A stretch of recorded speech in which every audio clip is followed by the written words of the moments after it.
आने वाले वित्त वर्ष के लिए रेलवे मेगा बजट पर काम कर रहा है। रेलवे की अगले वित्त वर्ष में अब तक की सबसे ज्यादा रकम खर्च करने की योजना है। हालांकि रेलवे किसी नई योजनाओं की घोषणा नहीं करेगा। फोकस पुरानी योजना को पूरा करने पर ही रहने वाला है। बजट पर चर्चा के लिए रेल मंत्री सुरेश प्रभु कल वित्त मंत्री अरुण जेटली से मुलाकात कर सकते हैं।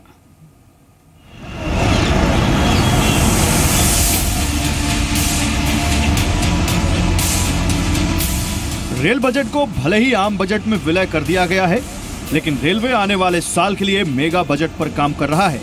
सूत्रों के मुताबिक रेलवे अगले वित्त वर्ष के लिए करीब 1,35,000 करोड़ रुपए के बजट पर काम कर रहा है। ये रेलवे का अब तक का सबसे बड़ा प्लान एक्सपेंडिचर होगा। रेलवे बजटीय सपोर्ट के तौर पर वित्त मंत्रालय से 60,000 करोड़ मांगेगा और 25,000 करोड़ रुपए LIC से लोन के तौर पर लिए जाएंगे। बाकी रकम इंडियन रेलवेज फाइनेंस कॉर्पोरेशन यानी IRFC के बॉन्ड, रेलवे के आंतरिक संसाधनों और पब्लिक प्राइवेट पार्टनरशिप के जरिए जुटाए जाएंगे। अब तक के सबसे बड़े कैपिटल एक्सपेंडिचर के बावजूद रेलवे कोई बड़े प्रोजेक्ट का ऐलान नहीं करेगा। दरअसल रेलवे का फोकस मौजूदा परियोजनाओं के पूरा करने पर रहने वाला है।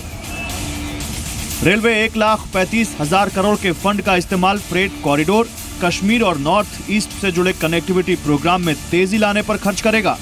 साथ ही इस फंड का इस्तेमाल रेल लाइनों के इलेक्ट्रिफिकेशन, सिग्नल अपग्रेडेशन, स्टेशनों के रीडेवलपमेंट, यात्री सुविधाएं बढ़ाने पर होगा।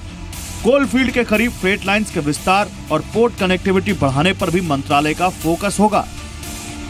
बजट पर चर्चा के लिए इसी हफ्ते रेल मंत्री सुरेश प्रभु वित्त मंत्री अरुण जेटली से मुलाकात कर सकते हैं। 2017 में पहली बार रेल बजट पेश नहीं किया जाएगा, बल्कि ये आम बजट का हिस्सा होगा। रेलवे की दशा और दिशा सुधारने के लिए बहुत जरूरी है कि रेलवे की वित्तीय हालत मजबूत और सुधरी हुई हो। यही वजह है कि मौजूदा सरकार साल दर साल रेलवे के बजट को बढ़ा रही है, नए रिकॉर्ड बना रही है और कोशिश यही कि जिस अच्छे दिनों के वादे को आगे बढ़ाकर सत्ता तक पहुंची है, उसको काफ़ी हद तक हकीकत में तब्दील कर सके। कैमरामैन राम के साथ समीर दीक्षित, दिल्ली, जी मीडिया।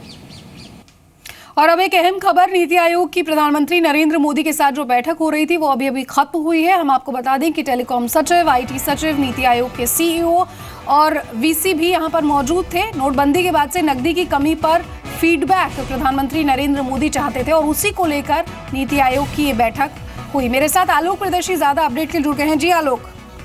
देखिए, जो बैठक हुई है इसमें बताया गया है कि जो इकोनॉमिक थीम है इस पूरे बैठक का, उसमें agriculture, skill development, job creation, taxation, इसके अलावा digital technology, housing, tourism, banking, तमाम मुद्दों पर तो बातचीत की ही गई। साथ साथ जो नोटबंदी का इशू है उसके वजह से जो आर्थिक, एक तरह से कह सकते हैं आर्थिक तौर पर जो नुकसान पहुंचने की जो बात सामने आ रही थी, उसके ऊपर भी चर्चा की गई। तो ये तमाम चीजें डिस्कस की गई। प्रधानमंत्री ने इस बैठक में खासतौर से कहा कि चूंकि वो चाहते हैं कि जो बजट एडवांस करने की जो प्रक्रिया अपनाई गई है, उसकी वजह से जो अच्छे तरीके से जो मिनिस्ट्रीज हैं वो अपना खर्च कर पाए, एक्सपेंडिचर कर पाए, और इसी वजह से ये तमाम जो कवायद की गई है बजट प्रेजेंटेशन और बजट को एडवांस करने की, ये तमाम प्रक्रिया अपनाई गई है। तो इन सब पूरे बैठक में जो कोर फोकस था, इकोनॉमी था। इकोनॉमी किस तरह से डिमोनेटाइजेशन के बाद हो रही है, इस तमाम चीजों पर बातचीत की गई और तमाम जो अहम मुद्दे थे उन पर भी खुलकर बातचीत हुई। तमाम जितने भी आए हुए थे लोग, इकोनॉमिस्ट और तमाम जितने भी एक्सपर्ट। बहुत बहुत शुक्रिया आलोक प्रदर्शी इस तमाम अपडेट को हम तक पहुंचाने के लिए।